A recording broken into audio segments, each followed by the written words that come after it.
Hello, good evening. Welcome to Monday's North West Tonight with Roger Johnson. Thanks for being with us. Our top story. A teenager on an e-motorbike who hit and killed a pensioner is jailed for causing death by dangerous driving. Bart O'Hare was 86 and it's brought renewed calls for tighter regulation. Also tonight, Olivia, Sam and Ashley, 3 Merseyside gun murders within days, which led to a police fight back and funds for the community. We're taking that money out of the hands of criminals, the police are arresting them, they're seizing these assets, and then we're letting the community decide how they want that money to be spent.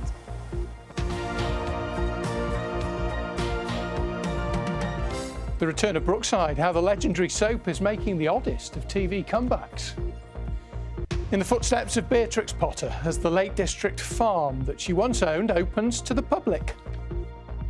And the best of the sunshine today has been across northern parts, Cumbria and the Isle of Man. Really lovely, cooler and cloudier elsewhere. That's the theme of the week. Join me at the end of the programme for all the details.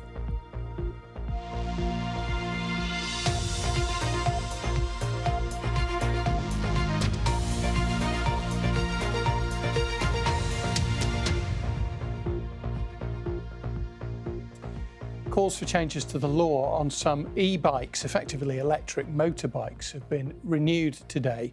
It follows the jailing of a teenager who hit and killed a pensioner while riding at 40 miles an hour. Preston Crown Court heard that Dylan Green was seen doing wheelies just before he collided with 86-year-old Bart O'Hare. He was given an 8-year sentence. Jonas Muller reports. This is Dylan Green performing a wheelie which he kept up for 37 metres. Because of the speed, let's see it again slowed down. His view obscured, he hit an 86-year-old man crossing the road. Bart O'Hare, described as a kind and lovable grandad, was out to get fish and chips for his tea. He died from his injuries a few days later. What did you say? What did you say then to my colleague? At an earlier hearing, Green, now 20, pleaded guilty to causing death by dangerous driving and causing death by driving while uninsured. A statement was read on behalf of Mr O'Hare's family. You've taken the glue from our family, the man in our lives who would give us, who would guide us whenever we needed. He was a man of the community. This is not just our loss. People looked up to my dad. The e-motorbike, similar to this one, was unregistered and was used without basic training or helmets for himself or his passenger. Instead of helping the injured pensioner, both Green and his girlfriend got back on the bike and left the scene. He only returned 45 minutes later after getting rid of the vehicle. The court was told the e-motorbike could do speeds of up to 50 miles per hour. He is said to have been doing at least 40 on this road. Driving in this manner is not and never will be acceptable. And when the worst case scenario happens, as it did that day last year, it leaves behind a wake of devastation to more people than you would imagine. Sentencing him to 8 years and 3 months, Recorder of Preston Judge Robert Altham said, "Whilst you are undoubtedly sorry to be caught, I do not detect any real remorse." We featured a number of incidents involving e-bikes, including this injury to Margaret Scoldwell. Road safety campaigners want the government to take action.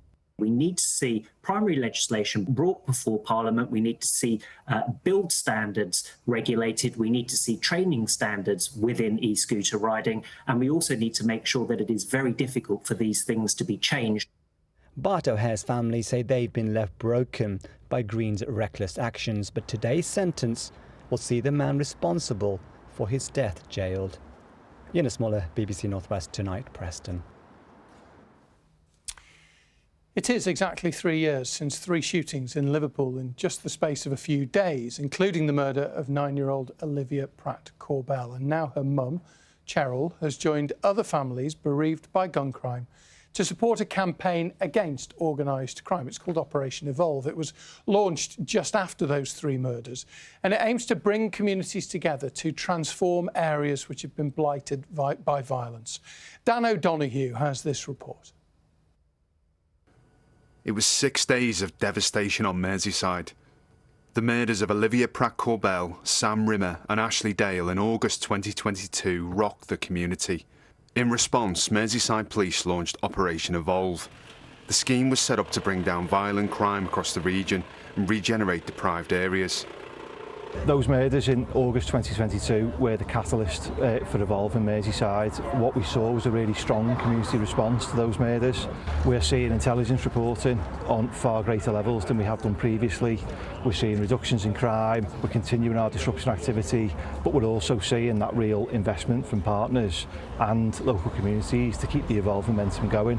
Since the launch of the scheme, the number of shootings on Merseyside has halved from 42 to 21. The force has also logged more than 5,000 arrests in the last 3 years and seized around 2.5 million in cash and assets and around 630 kilograms in Class A and B drugs. Officers have also taken 260 weapons, including 28 firearms, off the streets. The families of 3 Merseyside shooting victims came together to back the scheme this week. The father of Ellie Edwards, who was shot dead at a Wirral pub on Christmas Eve in 2022, said Operation Evolve had given him hope for the future. Whichever way we do it, the end goal is the same, to stop needless murders. The last thing we want to be doing is putting up murals and trees and gardens and other spaces to remember our kids or someone else's kids. As well as tackling violent crime, Evolve is also investing in community projects across the region. We're delivering football sessions, half-term trips, opportunities to represent both Everton and Liverpool at tournaments and events. But it's just important to raise the aspirations of young people and give them different opportunities to take part in and divert them away from crime and antisocial behaviour. It's a move welcomed by the Merseyside Police and Crime Commissioner. Taking that money out of the hands of criminals, the police are arresting them, they're seizing these assets, and then we're letting the community decide how they want that money to be spent. And that's a really powerful conversation between the police and the public, and we see the benefits of that in the increase in intelligence, a 300% increase in intelligence that the public are sharing with the police now. Very personal quest, if you like, to keep Ellie's name alive, but also to make sure that another Ellie Edwards happens, or another Olivia Pratt-Corbell, or another Sam Rimmer, another Michael Dainsford, Ashley Dale. The list is endless.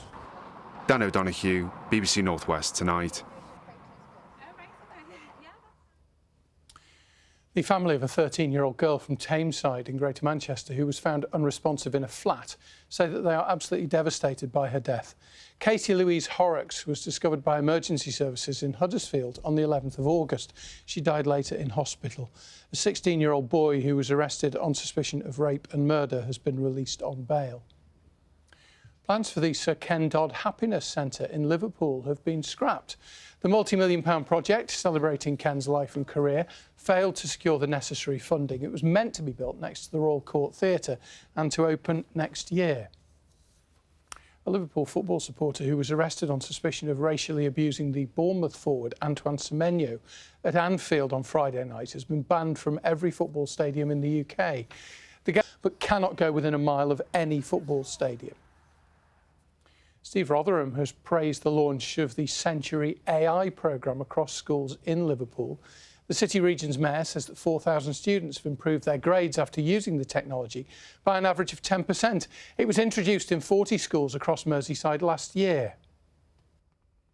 We're running a pilot and we think the pilot will be successful, but we've already started to see some of the results of the kids' educational attainment levels going in the right direction. There's a 10% improvement, and people might say, well, 10%, but marginal improvements in everything really do then start to show. And hundreds of people lined the streets of Bowness on Windermere this morning to watch a Hindu parade. It was organised by the Sri Swaminarayan Temple in Bolton. The temple has a special connection with Windermere because its first spiritual leader held his last gathering in the area back in 1979.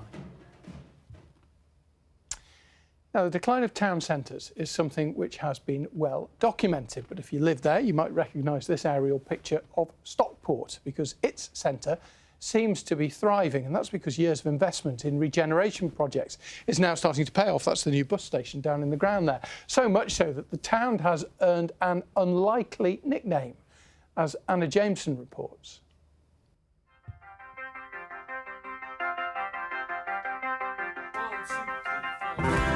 Stockport's completely changed over the last couple of years. It's got way better, way trendier. I wouldn't have drunk in Stockport 2 years ago, whereas now it's becoming the new Didsbury. I've heard that Stockport is the new Berlin. The new Berlin? Maybe.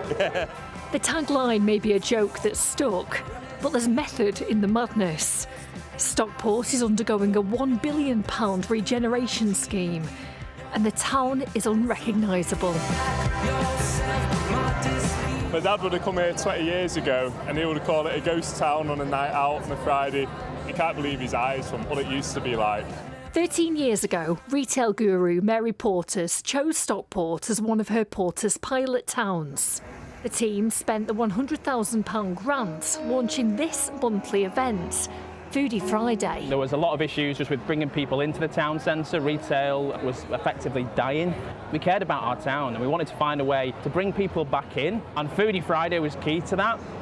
Foodie Friday was effectively the catalyst that led to people from around Stockport and also the surrounding areas, so the whole of the northwest actually start to see Stockport in a different light. And the footfall has helped attract £600 million worth of private investment, led by the town's mayoral development corporation.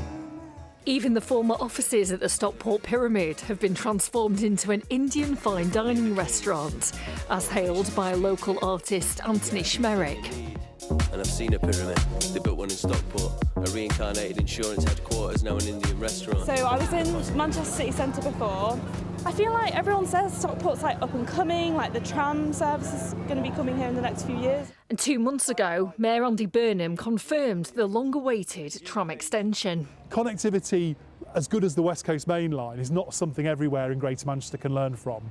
But the tram even, which is also going to be coming here of course, can have a really big impact, even without the kind of natural advantages of happening to be on the most important train line in the country. Does this kind of prove the argument for better connectivity across the northwest? You have to think about the fundamentals. And so fundamentally the economy here is doing well, and that means if you give somewhere for people to spend their money, there are people with money to spend. And the regeneration bug has even spread to Stockport County, who last week got the green light for a £50 million expansion. There'll be many council leaders who'll be looking at this thinking, how on earth have they got it? We want that, we want a slice of that. What would you say to them? So I think come and look at what we do, is what I'd say. We are a council in no overall control, but we work in a mature way across party to deliver what's right for the people of Stockport. And that potentially doesn't happen everywhere. And that potentially doesn't happen everywhere. Many town centres would give the right arm for this, wouldn't they? But I think that all other town centres, you need to look at what makes you unique. And people really buy into that, you know. I think they like the idea that we're proud of being Stockportians, and that makes them proud. You know, that's why people support winning teams. And Stockport at the moment is definitely a winning team, on and off the pitch. And with 1,300 new city centre homes approved just last week, there's no sign of redevelopment slowing down. Anna Jameson, BBC North West Tonight in Stockport. Everything you need, you get one life living. Stockport definitely on the up. It wasn't that song there, but the eagle-eared among you may have spotted a bit of Blossoms in there as well. Stockport's finest, of course, a chart-topping band. Right, here are some of the other stories that people are reading from BBC News. £500,000 worth of jewellery was stolen from a house at Grimsby near Preston. It's thought that the thieves travelled from Merseyside. They're still being hunted. Police in the Peak District are investigating after the Folly at Chapel on the Frith was vandalised. The historic ruin damaged one evening last week.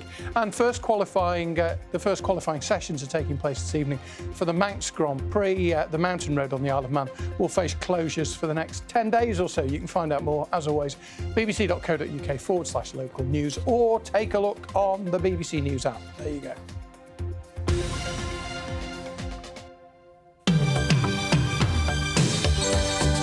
Speaking of chart-topping tunes, I'm sure you'll remember this. A groundbreaking soap back in the day, Brookside, is set to return to our screens for one episode only, set and filmed in Liverpool, of course.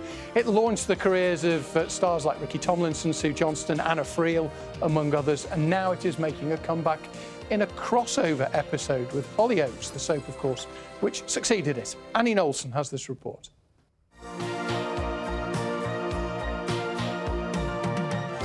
memorable moments and groundbreaking scenes, Brookside pushed the boundaries and saw some familiar faces launch to stardom. Sir Phil Redmond's drama highlighted hard-hitting issues. Started in violence, it's ended in violence. Such as domestic abuse and even a few murders.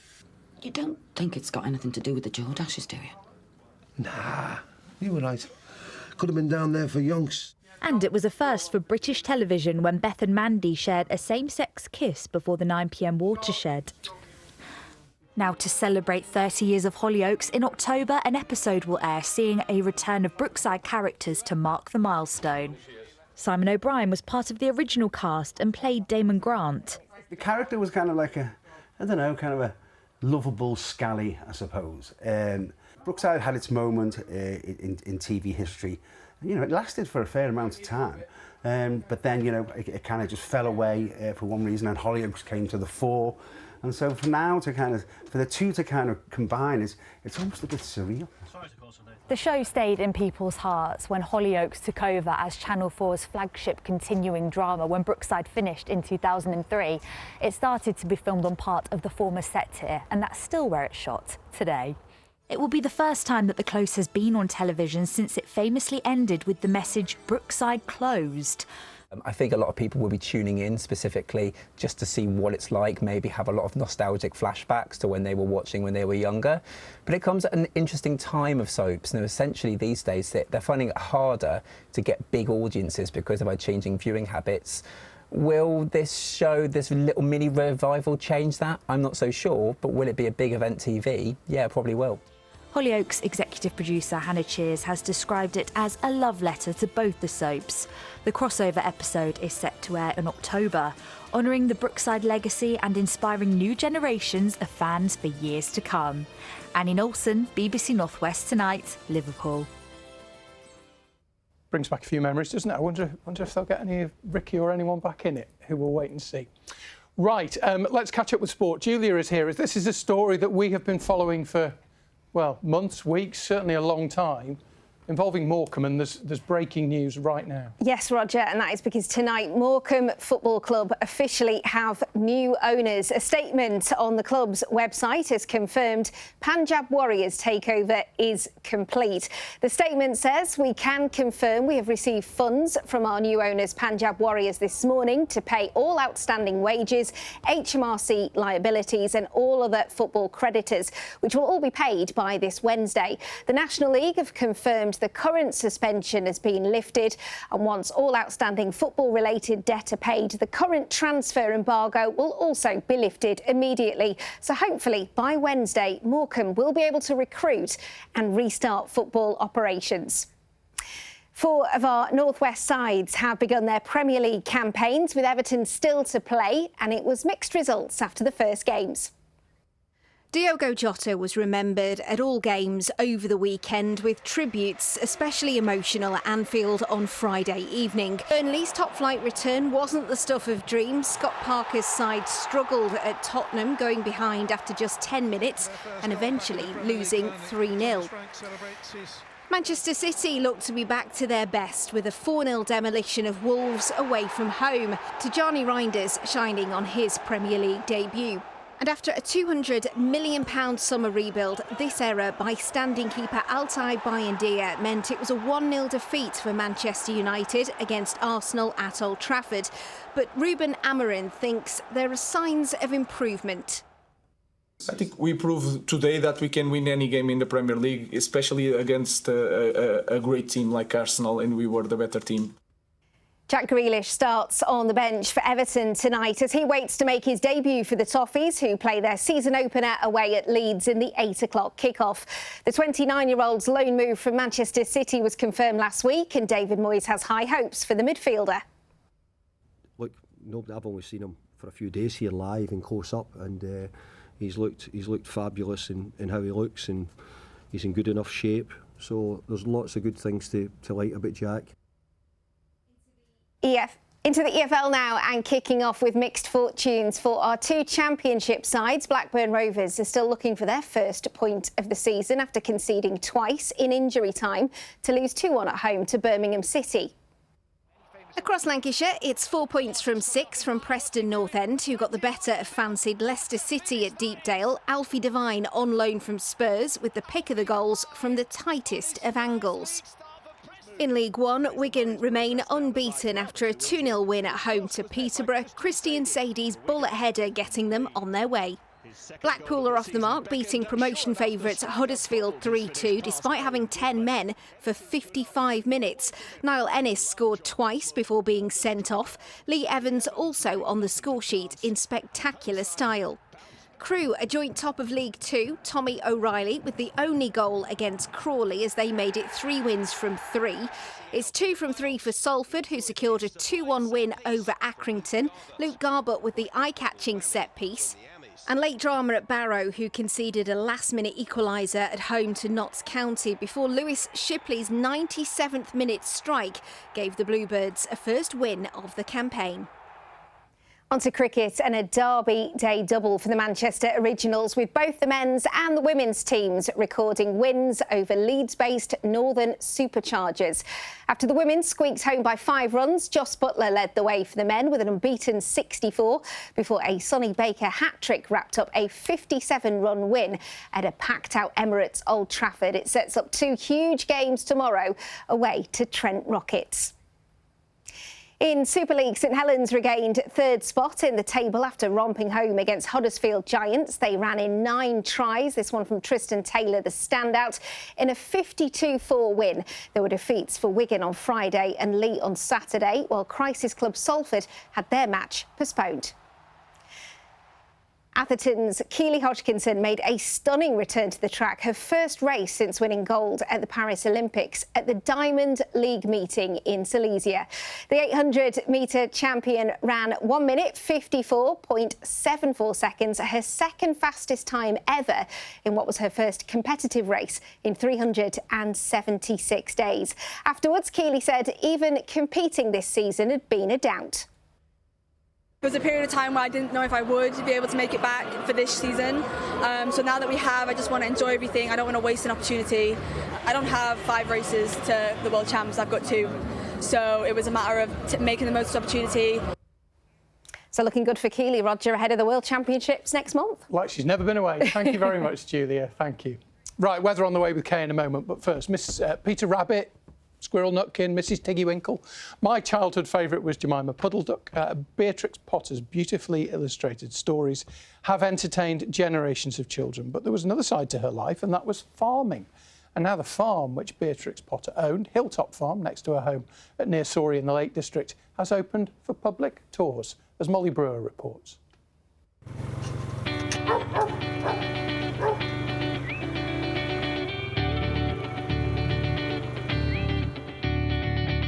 Nestled away in the Lake District is Hilltop Farm, a working sheep and cattle farm, and the first farm owned by Beatrix Potter.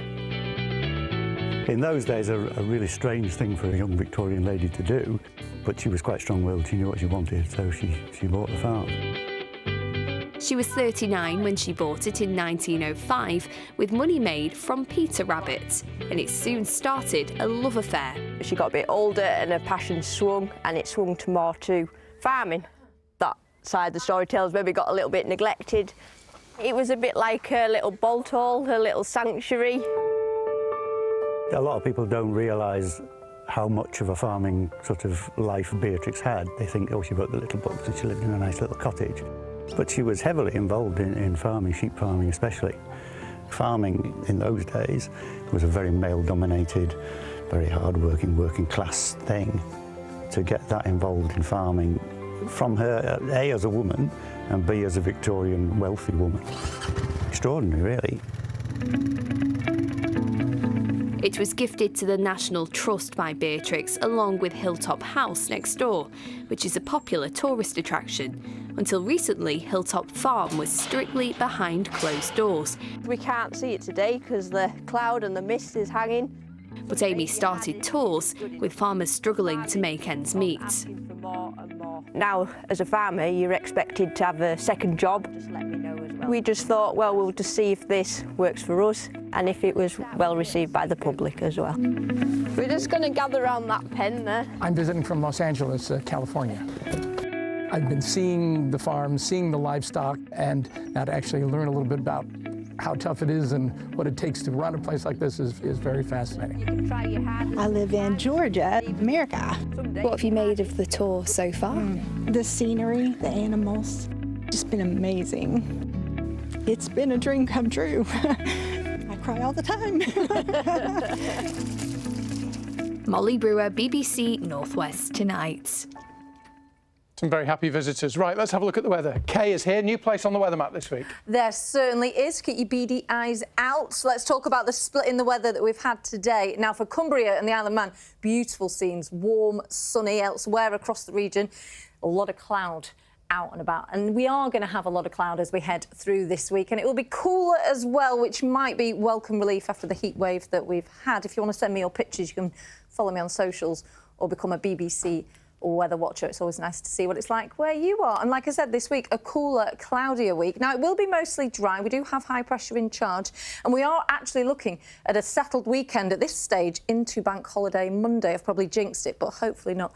You can see up to the north, we've got high pressure. And now that is dominating our weather. As it shifts ever so slightly throughout the week, it will mean that we're going to draw cooler air through Wednesday. So temperatures will take a bit of a dip before they recover towards the end of the week.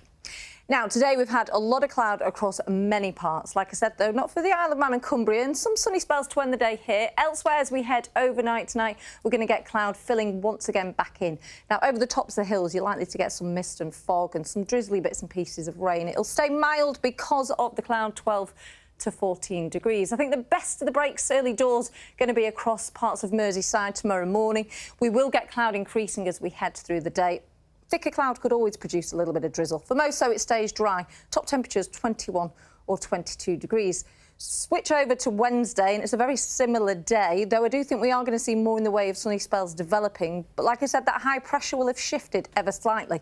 So it will be cooler on Wednesday. Top temperatures heading in at about 20 degrees. They'll start to pick up then as we head through Thursday, Friday and into the weekend. A lot of settled weather, barely any rain in the forecast. And like I said, Bank Holiday Monday, not looking too bad at this stage. New place? New place on the map. Norma, thank you so much. Horwich, on the outskirts of Rivington. Home of the Tough Sheet Stadium, home of Bolton Wanderers. Thank you for watching. Have a great evening. Take care. Horwich is